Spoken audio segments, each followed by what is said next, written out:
Shalom, Bapak Ibu Saudara sekalian yang hadir maupun shalom bagi semua yang ada di rumah.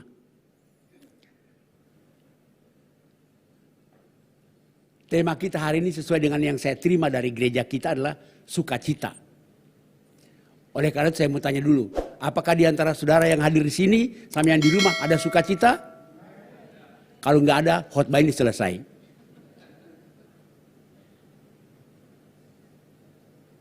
Nah, sukacita.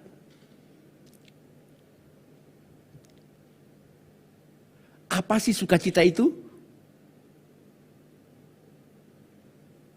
Mari kita teliti sebenarnya kata sukacita dalam Alkitab. Sukacita di dalam Alkitab. Dalam bahasa perjanjian lama ada dua kata. Tapi kata yang paling lazim dipakailah simcha. S-I-M-K-H-A. Simcha. Kata itu dalam perjanjian baru sama. Diterjemahkan dengan hara.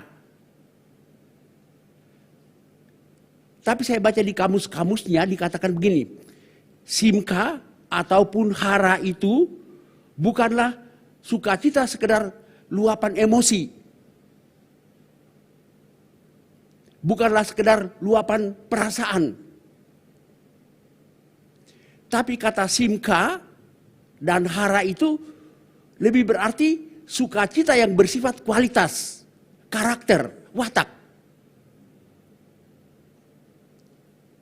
Kalau sukacita yang bersifat emosi, maka ketika moodnya bagus kita bersukacita. Tapi ketika moodnya nggak lagi bagus, kita nggak bersukacita. Tapi kalau simcha dan hara itu adalah karakter, watak, kualitas, maka kita tetap bersukacita. Ada duit, nggak ada duit, ayo bersukacita. Sakit, sehat, tetap bersukacita. Tapi kenapa begitu? Karena sukacita yang dikatakan dalam bahasa Alkitab itu adalah permulaan dari sukacita sejati.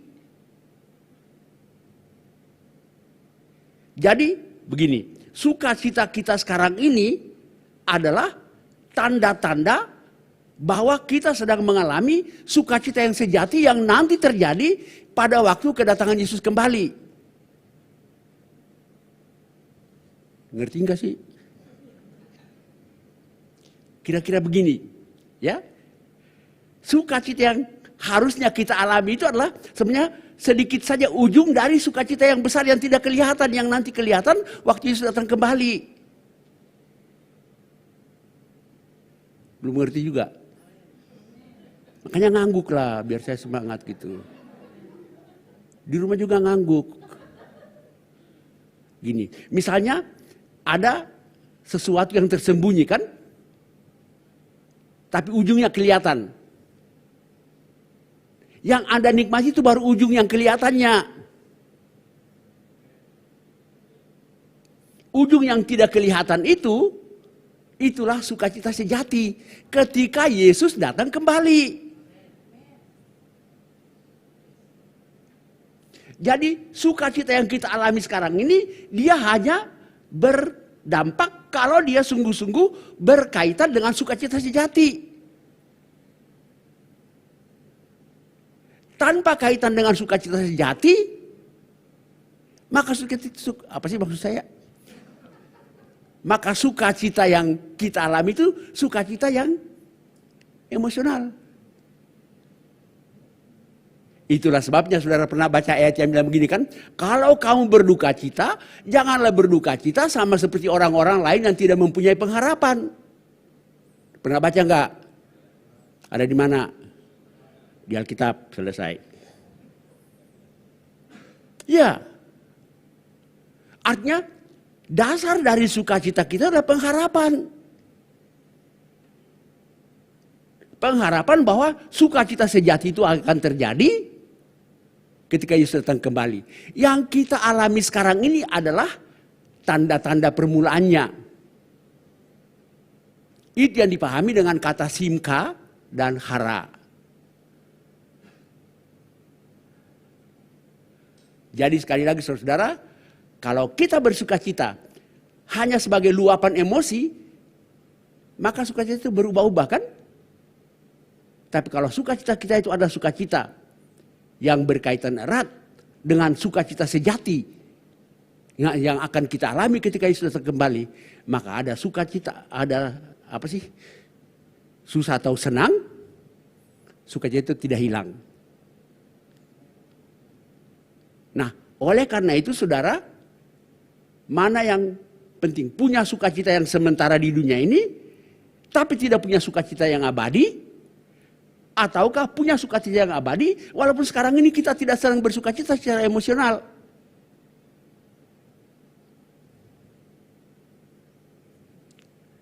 Saudara-saudara, oleh karena itu, kata simka, hara, itu adalah punya makna tidak sekedar sukacita yang merupakan luapan emosi ya, tapi dia merupakan kualitas ya.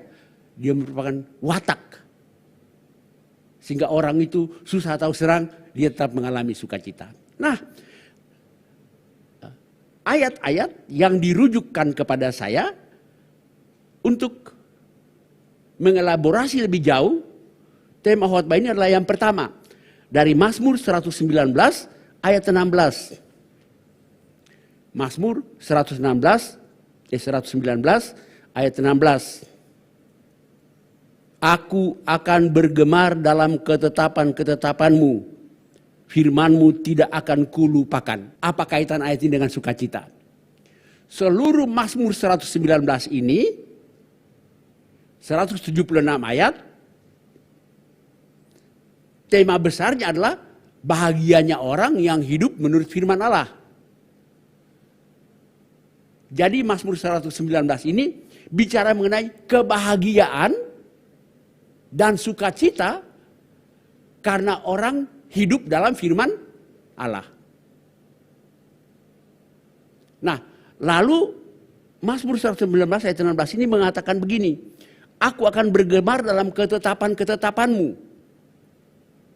Jadi berkaitan dengan tema sukacita ini, maka yang saya maksudkan adalah pada Mazmur 119 ayat 16 ini hendak bicara mengenai salah satu segi dari sukacita. Kita bersukacita karena apa? Karena ada duit. Kita bersukacita karena sehat. Menurut ayat ini, kita bersukacita karena kita punya firman Allah. Kita bersukacita karena ada firman Allah yang menjadi ketetapan buat kita. Atau lebih jelas lagi, kita bersukacita karena kita terus-menerus melakukan firman Allah. Jadi sukacita yang sejati itu tidak hanya sekedar sukacita karena ada hal-hal yang menggembirakan. Tapi sukacita yang sejati itu adalah ketika kita tetap hidup dalam firman Allah. Bahkan dikatakan, aku tidak akan melupakan firman-Mu. Jadi, Mazmur 119 ini bicara mengenai sukacita yang sejati, yang sekali lagi berkaitan dengan sukacita abadi, tapi tindak nyatanya adalah satu, bahwa kita selalu hidup dalam firman Allah. Boleh saja kita nggak punya duit, asal kita tidak mencuri kan? Ngerti nggak apa yang saya maksud? Saya nggak punya duit, mestinya saya sedih kan? Tapi kalau saya taat pada firman Allah tidak mencuri, maka saya tetap bersukacita. Udah sangat sederhana loh ilustrasinya. Jadi kalau Anda nggak ngerti, nggak ada ilustrasi lain lagi untuk menjelaskannya.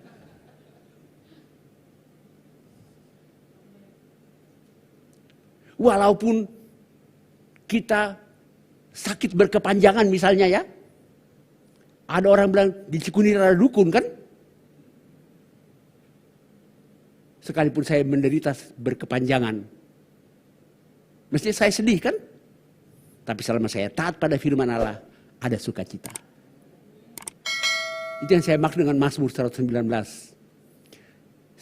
Satu hal yang berkaitan dengan sukacita adalah selama kita tetap hidup dalam firman Allah, sukacita tetap ada. Lalu bacaan kedua adalah dari 2 Korintus 6 ayat 9. 2 Korintus 6 ayat 9. Ini dimensi kedua dari sukacita. Dikatakan begini, sebagai orang yang tidak dikenal, namun terkenal. Sebagai orang yang nyaris mati, tapi sungguh kami hidup. Sebagai orang yang dihajar, namun tidak mati. Nah, ayat 10. Sebagai orang yang berduka cita, namun senantiasa bersuka cita. Sebagai orang miskin, namun memperkaya banyak orang. Sebagai orang yang tidak bermilik, sekalipun kami memiliki segala sesuatu. Rasul Paulus mengatakan ini dalam tema Paulus dalam pelayanannya. Dia bilang begini, saya melayani Tuhan dan saya mengalami banyak sekali penderitaan. Saya mengalami banyak sekali aniaya. Itu yang dia katakan mulai dari ayat yang sebenarnya kita bisa baca itu mulai dari ayat yang keempat. Ya, ayat yang keempat. Sebaliknya, ayat keempat ya. Sebaliknya, dalam segala hal kami menunjukkan bahwa kami adalah pelayan Allah. Jadi Paulus mengatakan begini, dalam segala hal saya menunjukkan bahwa saya adalah pelayan Allah. Dan sebagai pelayan Allah, sekalipun ada banyak aniaya, saya tetap bersuka cita. Sekalipun saya miskin, saya memperkaya banyak orang. Dan yang baca-baca sendiri tadilah gitu. Ya, dikatakan sebagai pelayan Allah. Sehingga sekalipun saya berduka cita, tapi saya tetap bersuka cita. Sebagai orang yang dihajar, hajar bleh kan? Tapi tidak binasa. Dan seterusnya. Artinya apa? Yang saya mau katakan. Dimensi kedua dari sukacita adalah selama kita melayani Allah, ada sukacita. Makanya Paulus katakan sebagai pelayan Allah kan, saya mengalami bla bla bla bla bla bla, termasuk duka cita, tapi saya selalu bersuka cita. Artinya dimensi kedua dari tema kita hari ini adalah sukacita itu ada selama kita melayani Allah. Selama kita melayani Tuhan, ya. Ada pandemi, enggak ada pandemi, kita bersuka cita. Karena kita melayani Allah.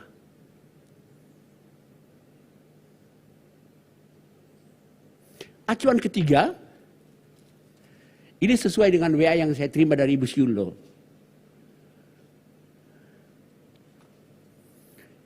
Dua Korintus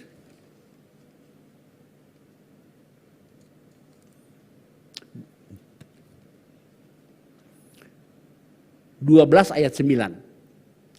Acuan kesekian lah. 2 Korintus 12 ayat 9. Tapi jawab Tuhan kepadaku, cukuplah kasih karuniaku bagimu. Sebab justru dalam kelemahanlah kuasaku menjadi sempurna.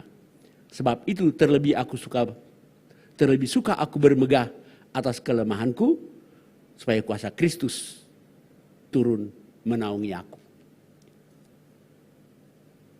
Dalam pasal 12 ini Paulus mengatakan bahwa ada seorang Kristen yang sudah sampai ke langit kesekian kan, dikaruniakan sehingga dia bisa mendengar bahasa yang tidak pernah didengar manusia. Lalu para penafsir mengatakan sebenarnya itu Paulus bicara mengenai dirinya sendiri, ya.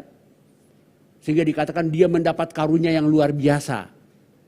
Makanya tapi dia katakan, tetapi supaya jangan aku meninggikan diri, Karena karunia-karunia luar biasa itu, Tuhan memberikan aku duri dalam daging.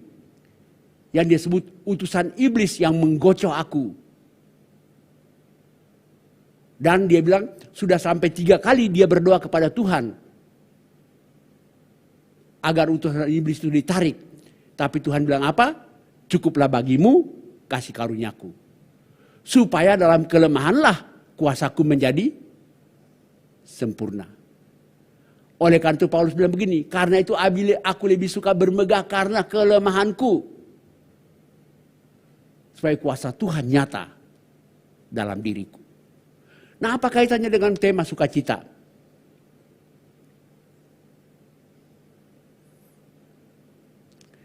Seperti yang saya katakan tadi, kalau kita melayani Tuhan, kalau kita melakukan firman Tuhan, 2 dimensi yang tadi, maka kita juga tetap punya kelemahan.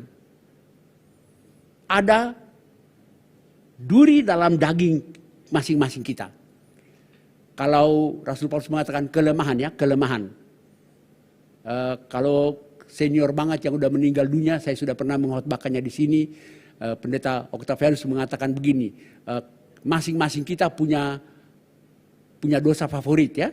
Masih ingat gak dosa favorit? Masing-masing kita itu punya kelemahan ya. Maksudnya adalah begini, kita ini tidak sempurna. Paulus itu menurut para penafsir, dia sebut duri dalam daging itu adalah mungkin semacam penyakit atau apa ya, tidak jelas. Walaupun para penafsir mengatakan itu penyakit. Sesuai dengan referensi dari Galatia, kok jadi Gatalia sih? Galatia. Dari Galatia. Tapi kemudian dia katakan, karena itu aku lebih suka bermegah atas kelemahanku. Nah, duri dalam daging itu duri dalam dagingnya Paulus. Tapi pasti kita masing-masing punya duri dalam dagingnya. Artinya utusan iblis yang menjadi sesuatu untuk terus menerus menggoda kita. Tapi Rasul Paulus mengatakan, aku bermegah. Memang dia tidak mengatakan aku bersuka cita. Tapi kalau kita kaitkan dengan tema sukacita hari ini adalah bahwa sekalipun kita punya banyak kelemahan, selama kita bergantung pada anugerah Allah, ada sukacita. Karena ketika Paulus mengatakan, sudah 3 kali aku berdoa minta kepada Tuhan agar itu dicopot daripadaku kan. Tapi Tuhan bilang, cukuplah bagimu kasih karuniaku. Artinya apa? Sukacita kita, sekalipun kita punya banyak kelemahan ya. Tapi selama kita bergantung pada anugerah Allah, kita bersukacita. Bahkan bukan cuma bersukacita, kata Rasul Paulus, bermegah. Lalu ayat terakhir, tenang aja udah mau terakhir. Ayat terakhir bukan khotbah berakhir, ayat terakhir.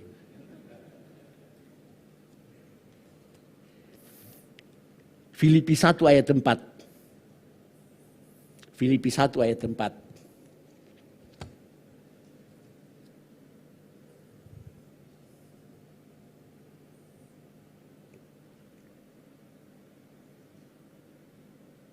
Dan setiap kali aku berdoa untuk kamu semua, aku selalu berdoa dengan sukacita.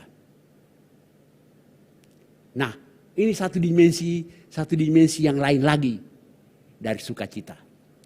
Paulus bilang begini, setiap kali aku berdoa untuk kamu semua, aku berdoa dengan sukacita.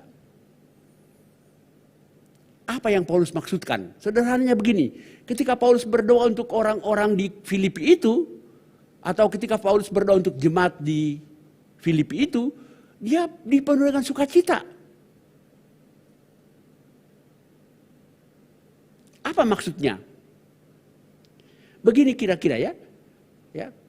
Seringkali kalau kita berdoa, lebih banyak kita berdoa untuk diri kita sendiri kan? Kepentingan kita, kebutuhan kita, baik secara pribadi maupun komunitas. Ya, tapi Rasul Paulus mengatakan, setiap kali aku berdoa untuk kamu semua, aku berdoa dengan sukacita. Artinya begini saja, apakah dalam sukacita kita itu hanya tertuju kepada diri kita sendiri, ataukah sukacita kita itu tertuju kepada orang lain? Sukacita kita yang tertuju kepada orang lain itu minimal ketika kita berdoa untuk mereka.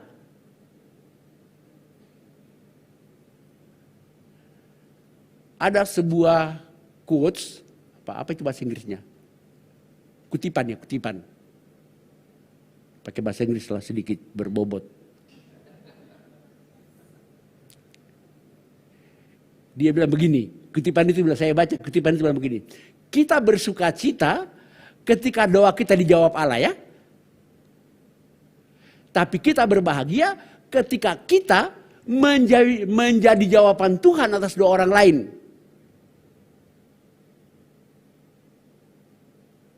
Saya ulangi ya, sebab kelihatannya bengong semua.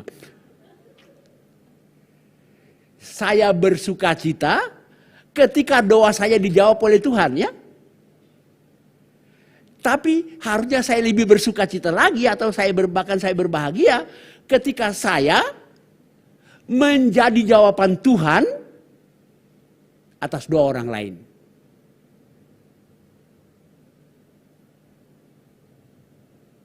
Artinya ketika kita berdoa, Tuhan jawab doa kita. Oh, senang banget kan? Sukacita kan? Tapi harusnya kita lebih bersukacita lagi ketika orang lain berdoa dan Tuhan pakai kita untuk menjawab doanya. Saya sudah selesai mengeksplorasi semua ayat yang dikirimkan kepada saya. Ada banyak ayat lagi. Tapi kita bisa mengambil beberapa kesimpulan. Pertama, sukacita sejati itu bukanlah emosi, ya, perasaan. Tapi sukacita sejati itu adalah semacam kualitas, ya, watak, karakter. Kenapa demikian?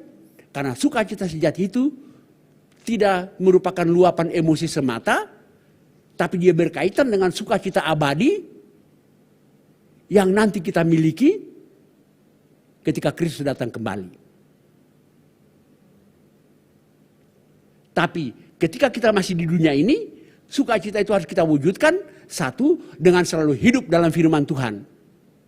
Melakukan apa yang Tuhan kehendaki.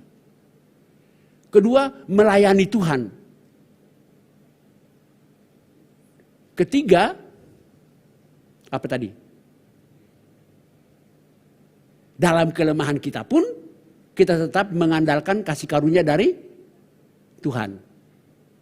Dan yang keempat adalah kita bersukacita ketika kita menjadi jawaban Tuhan atas doa orang lain. Nah, itulah beberapa dimensi sukacita yang saya jelaskan berdasarkan ayat-ayat yang dirujukkan kepada saya. Tapi sebenarnya saya mau kembali kepada yang paling hakikat tadi ya. Sukacita kita adalah bukan sekedar luapan emosi, tapi suatu kualitas, suatu watak yang selalu ada karena sukacita kita itu adalah sukacita yang berkaitan erat dengan sukacita yang abadi. Oleh karena itu, ada satu ayat yang tidak dirujukan kepada saya, tapi saya mau tambahkan. Menurut saya dimensi yang paling tinggi dari aspek-aspek sukacita kita selama kita belum mencapai sukacita abadi itu, mari kita buka di yang paling terkenal, Matius 5. Masih ingat? Ada ucapan-ucapan berbahagia. Lalu dua ucapan terakhir bilang apa? Kalau saudara sudah hafal, saya nggak usah baca lagi.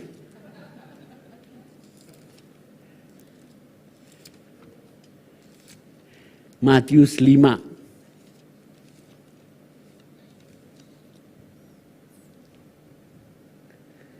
Ayat 11 dan 12. Sangat terkenal kan? dimensi yang paling tinggi dari segala sukacita yang ada selama kita ada di dunia ini.